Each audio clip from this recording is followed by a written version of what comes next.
ಮಣ್ಣು. ಈ ಜಗತ್ತಿನಲ್ಲಿ ಏನೇ ಕ್ರೈಮ್ ಆಗಲಿ ಅದರ ಹಿಂದಿರೋದು ಈ ಮೂರೇ ಕಾರಣ.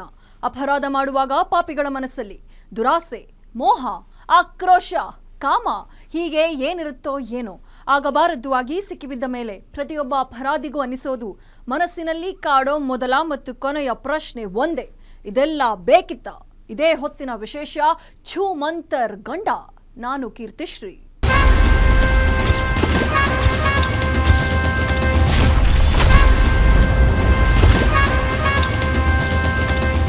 ಕೋಪದ ಭರದಲ್ಲಿ ಮಾಡೋ ಸಣ್ಣ ತಪ್ಪುಗಳು ಒಬ್ಬರ ಜೀವಕ್ಕೆ ಎರವಾಗಬಹುದು. ಇದಕ್ಕೆ ನಿದರ್ಶನ ಚಿಕ್ಕಮಗಳೂರು ಜಿಲ್ಲೆ ಕಡೂರು ತಾಲೂಕಿನ ಆಲಘಟ್ಟ ಗ್ರಾಮದಲ್ಲಿ ಸಿಕ್ಕಿದೆ.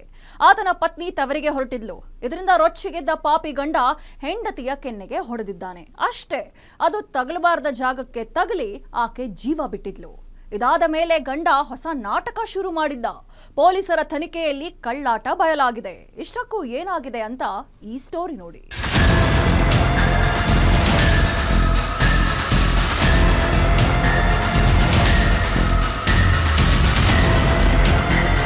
ಪೊಲೀಸರು ಬಂದು ಸ್ಥಳ ಮಹಜರು ಮಾಡ್ತಿರೋ ದೃಶ್ಯಗಳು. ಗ್ರಾಮಕ್ಕೆ ಪೊಲೀಸರು ಬಂದಿದ್ದು ಕಂಡು ನೆರೆದಿರುವ ಗ್ರಾಮಸ್ಥರು. ನೀರು ಸಿಗದ ಕೊಳವೆ ಬಾವಿ ಬಳಿ ಇರೋ ಪೊಲೀಸರು.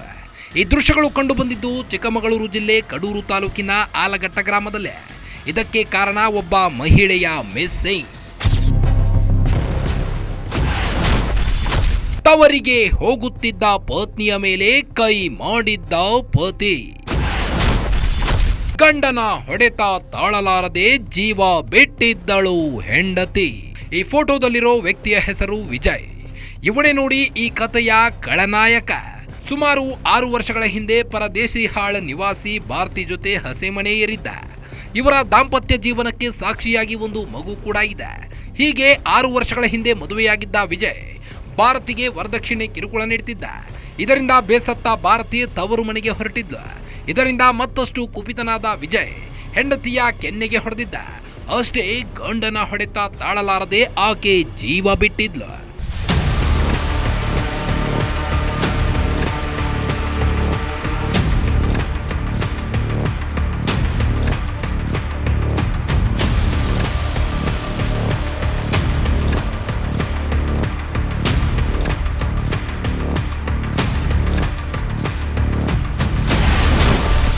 ಹೆಂಡತಿ ಮೃತದೇಹವನ್ನು ಬೋರ್ವೆಲ್ಗೆ ಹಾಕಿದ್ದ. ಕೊಳವೆ ಬಾವಿಯಲ್ಲಿ ಮೃತದೇಹ, ಪತ್ನಿ ನಾಪತ್ತೆ ನಾಟಕ.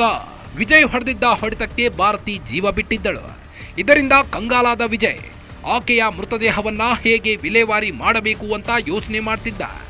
ಕೊನೆಗೆ ಖತರ್ನಾಕ್ ಪ್ಲಾನ್ ಮಾಡಿದ್ದ. ವಿಜಯ್ಗೆ ಆಲಘಟ್ಟದಲ್ಲಿ ತೋಟವಿದೆ. ಅಲ್ಲೊಂದು ಕೊಳವೆ ಬಾವಿ ಕೊರೆಸಿದ್ದ. ಆದ್ರೆ ಕೊಳವೆ ಬಾವಿಯಲ್ಲಿ ನೀರು ಸಿಕ್ಕಿರಲಿಲ್ಲ. ಹೀಗಾಗಿ ಅದನ್ನ ಮುಚ್ಚದೆ ಹಾಗೆ ಬಿಟ್ಟಿದ್ರು. ಆ ಕೊಳವೆ ಬಾವಿಯಲ್ಲಿ ಹೆಂಡತಿಯ ಮೃತದೇಹವನ್ನ ಹಾಕಿದ್ದ. ಬಳಿಕ ಕಡೂರು ಪೊಲೀಸ್ ಠಾಣೆಗೆ ಬಂದು ತನ್ನ ಹೆಂಡತಿ ನಾಪತ್ತೆಯಾಗಿದ್ದಾಳೆ ಅಂತ ದೂರು ಕೊಟ್ಟಿದ್ದ.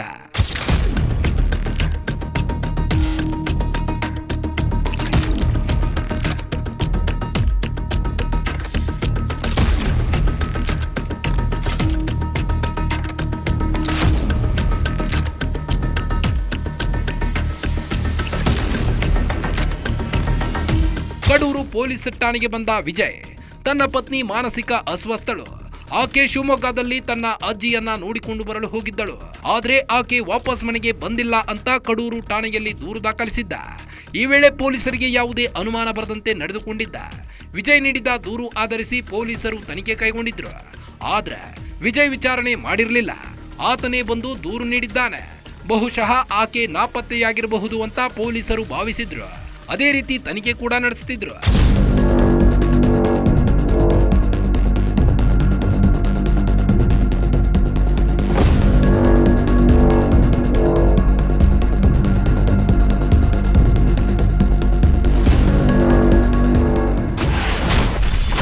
ಮಗಳು ಕಾಣೆಯಾಗಿದ್ದಾಳೆ ಎಂದು ದೂರು ನೀಡಿದ ತಾಯಿ. ಅಳಿಯನ ವಿರುದ್ಧ ಹೊರಸಿದ್ರು ವರದಕ್ಷಿಣೆ ಕಿರುಕುಳ ಆರೋಪ. ಆಲಘಟ್ಟ ಗ್ರಾಮದ ವಿಜಯ್ ಜೊತೆಗೆ ಭಾರತಿಯನ್ನ ಮದುವೆ ಮಾಡಿಕೊಟ್ಟಿದ್ದ. ಭಾರತಿ ತಾಯಿ ಲಲಿತಮ್ಮ ಮಗಳ ಬಗ್ಗೆ ವಿಚಾರಿಸಿದ್ದಾರೆ. ಆಗ ಅಳಿಯ ವಿಜಯ್ ನಿಮ್ಮ ಮಗಳು ಬರೋದಿಲ್ಲ, ಆಕೆಯನ್ನ ಮರೆತು ಬಿಡಿ ಎಂದಿದ್ದಂತೆ. ಆದ್ರೆ ಸುಮಾರು 1 ತಿಂಗಳು ಕಳೆದರೂ ಭಾರತೀಯ ಸುಳಿವು ಸಿಗದ ಕಾರಣ ಅಕ್ಟೋಬರ್ 13ರಂದು ಲಲಿತಮ್ಮ ಕಡೂರು ಠಾಣೆಯಲ್ಲಿ ಮತ್ತೊಂದು ದೂರು ದಾಖಲಿಸಿದ್ರು. ಈ ವೇಳೆ ಅಳಿಯನ ವಿರುದ್ಧ ವರದಕ್ಷಿಣೆ ಕಿರುಕುಳ ಆರೋಪ ಮಾಡಿದ್ರು. ಆಗ ಪೊಲೀಸರು ತನಿಖೆಯನ್ನ ಬೇರೆ ಆಯಾಮದಲ್ಲಿ ಮಾಡಲು ಶುರು ಮಾಡಿದ್ರು. ಆಗ ಹೊರಬಂದಿತ್ತು ನೋಡಿ ಸತ್ಯ.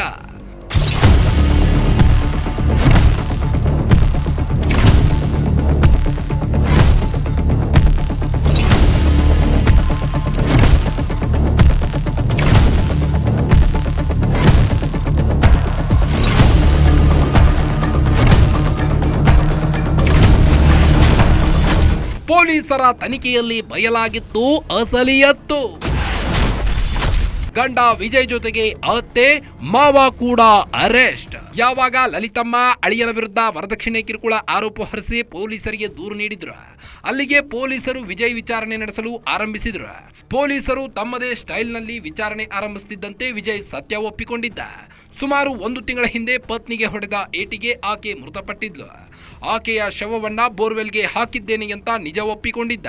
ತಕ್ಷಣವೇ ಪೊಲೀಸರು ಆ ಐನಾತಿ ವಿಜಯನನ್ನ ವಶಕ್ಕೆ ಪಡೆದಿದ್ರು. ಜೊತೆಗೆ ಭಾರತೀಯ ಅತ್ತೆ ತಾಯಮ್ಮ ಮಾವ ಗೋವಿಂದಪ್ಪರನ್ನು ಬಂಧಿಸಿದ್ದಾರೆ. ಕೊಲೆ ಮಾಡಿದ ಕಾರಣಕ್ಕೆ ವಿಜಯ್ ಬಂಧಿಸಿದ್ರೆ, ಸಾಕ್ಷ್ಯ ನಾಶಕ್ಕೆ ಸಾಥ್ ನೀಡಿದ ಕಾರಣಕ್ಕೆ ಅತ್ತೆ ಮಾವರನ್ನ ಬಂಧಿಸಲಾಗಿದೆ. 13ನೇ ತಾರೀಕು ಸುಮಾರು 3:30 ಗಂಟೆಗೆ ಅವರು ಯಾರು ಇದರಲ್ಲಿ ವಿಕ್ಟಿಮ್ ಇದ್ದಾರೆ ಭಾರತಿ ಅಂತ, ಆ ವಿಕ್ಟಿಮ್ ಅವರ ತಾಯಿ ಲಲಿತಮ್ಮ ಅವರು ಕಂಪ್ಲೇಂಟನ್ನು ನೀಡ್ತಾರೆ. ಈ ಥರ ನನ್ನ ಮಗಳದ್ದು ಮರ್ಡರ್ ಮಾಡಿದ್ದಾರೆ, ವರದಕ್ಷಿಣೆ ಕಿರುಕುಳ ಇತ್ತು, ಅವರು ಯಾರು ವಿಜಯ್ ಕುಮಾರು ಮತ್ತು ಅವರ ತಂದೆ ಮತ್ತು ತಾಯಿ 3 ಜನ ಆರೋಪಿಗಳು ಸೇರಿಬಿಟ್ಟು ಮರ್ಡರ್ ಮಾಡಿದ್ದಾರೆ ಅಂತಕ್ಕಂಥದ್ದು ಒಂದು ಅಲಿಗೇಷನ್ ಇರುತ್ತೆ.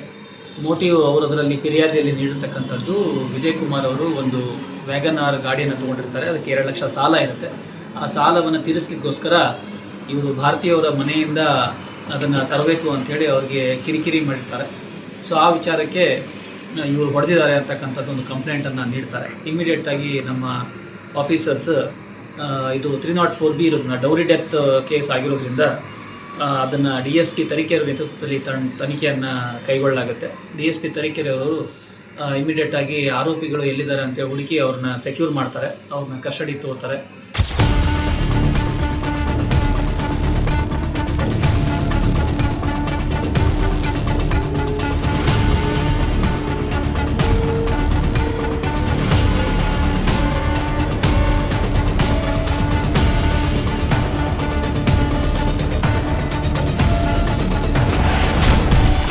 ದೇವರಿಗೆ ಪ್ರಾಣಿ ಬಲಿ ನೀಡಿ ಕೇಸ್ ಹೊರಬರದಂತೆ ಹರಕೆ. ಹೆಂಡತಿಯ ಫೋಟೋ ದೇಗುಲದ ಮರಕ್ಕೆ ಹೊಡೆದಿದ್ದ ಪತಿ. ಹೆಂಡತಿಯನ್ನ ಕೊಂದು ಅದನ್ನ ಬೋರ್ವೆಲ್ಗೆ ತುಂಬಿದ್ದ ಕಿರಾತಕ ವಿಜಯ್. ಯಾವುದೇ ಕಾರಣಕ್ಕೂ ಕೇಸ್ ಹೊರಬರಬಾರದು. ಪೊಲೀಸರು ಪತ್ನಿಯನ್ನ ಪತ್ತೆ ಹಚ್ಚುವಲ್ಲಿ ವಿಫಲರಾಗಬೇಕು. ಕೋರ್ಟ್ನಲ್ಲಿ ಕೇಸ್ ನಿಲ್ಲಬಾರದು ಅಂತ ಹರಕೆ ಹೊತ್ತು ದೇವರಿಗೆ ಪ್ರಾಣಿ ಬಲಿ ನೀಡಿದಂತೆ. ಅಲ್ಲದೆ ಪತ್ನಿಯ ಆತ್ಮ ದೆವ್ವ ಪಿಸಾಚಿಯಾಗಿ ಕಾಡಬಾರದು ಅಂತ ತಗಡಿನ ಶೀಟ್ ಮೇಲೆ ಬರೆದು ಅದಕ್ಕೆ ಹೆಂಡತಿಯ ಫೋಟೋ ಹಚ್ಚಿ ಅದನ್ನ ದೇಗುಲದ ಬಳಿ ಇರೋ ಮರಕ್ಕೆ ಹೊಡೆದಿದ್ದ ಅಂತ ಪೊಲೀಸರು ಮಾಹಿತಿ ನೀಡಿದ್ದಾರೆ. ಕೊನೆಗೆ ತಗಡಿನ ಶೀಟ್ ನಿಂದ ವಿಜಯ್ ಲಾಕ್ ಆಗಿದ್ದಾನೆ. ಅವರು ಅಲ್ಲಿ ಇಲ್ಲಿ 2-3 ಟೆಂಪಲ್ಗೂ ಹೋಗಿದ್ದಾರೆ. ಒಂದು ಟೆಂಪಲ್ ಅಲ್ಲಿ ಅವರು ದೇವರಿಗೆ ಹರಕೆಯನ್ನು ಹೊತ್ಕೊಂಡು ಒಂದು ತಾಮ್ರದ ಒಂದು ಶೀಟಲ್ಲಿ ಅದರಲ್ಲಿ ಬರೀತಾರೆ, ಈ ಥರ ನಾನು ಈ ಥರ ಮಾಡಿದ್ದೀನಿ ಮತ್ತು ಇದರಿಂದ ನನಗೆ ಪೊಲೀಸರಿಂದ ಯಾವುದೇ ರೀತಿಯ ತೊಂದರೆ ಆಗಬಾರ್ದು, ಕೇಸು ಅದು ಎಲ್ಲ ಆಗಬಾರ್ದು, ಮತ್ತು ನನ್ನ ಹೆಂಡತಿನೂ ಸಹಿತ ನನಗೆ ತೊಂದರೆ ಕೊಡಬಾರ್ದು ಅಂತಕ್ಕಂಥ ವಿಚಾರವನ್ನು ಅದು ಬರೆದಿದ್ದಾರೆ. ಸೊ ಅದನ್ನು ಬರೆದ್ಬಿಟ್ಟು ಅಲ್ಲಿ ಅವ್ರ ಹೆಂಡತಿ ಫೋಟೋ ಮತ್ತು ಆ ತಾಮ್ರದ ಶೀಟನ್ನು ಅಲ್ಲಿ ಟೆಂಪಲ್ ಹತ್ತಿರ ಒಂದು ಗಿಡಕ್ಕೆ ಅದನ್ನು ಹೊಡೆದಿರ್ತಾರೆ. ಸೊ ಆ ವಿಚಾರನೂ ನಮ್ಮ ತನಿಖೆಯಲ್ಲಿ ಕಂಡು ಬಂದಿದೆ, ಅದು ಸೀಸ್ ಮಾಡಿದ್ದೇವೆ ನಾವು. ಸೊ ಈ ಎಲ್ಲ ಆಧಾರದ ಮೇಲೆ ಅವ್ರನ್ನ ಇವತ್ತು ನಾವು ಅರೆಸ್ಟ್ ಮಾಡಿ ಅವ್ರನ್ನ ನಾಳೆ JCಗೆ ಕೊಡ್ತಾ ಇದ್ದೀವಿ. ಆಮೇಲೆ ಅವ್ರನ್ನ ಪೊಲೀಸ್ ಕಸ್ಟಡಿ ತೆಗೆದುಕೊಂಡ್ಬಿಟ್ಟು ಇನ್ನು ಮುಂದಿನ ಏನು ತನಿಖೆಯನ್ನು ಕೈಗೊಳ್ಳಬೇಕಾಗಿದೆ ಆ ಆಯಾಮಗಳಲ್ಲಿ ಸಹಿತ ವೈಜ್ಞಾನಿಕ ರೀತಿಯಲ್ಲಿ ತನಿಖೆಯನ್ನು ಕೈಗೊಳ್ತೇವೆ.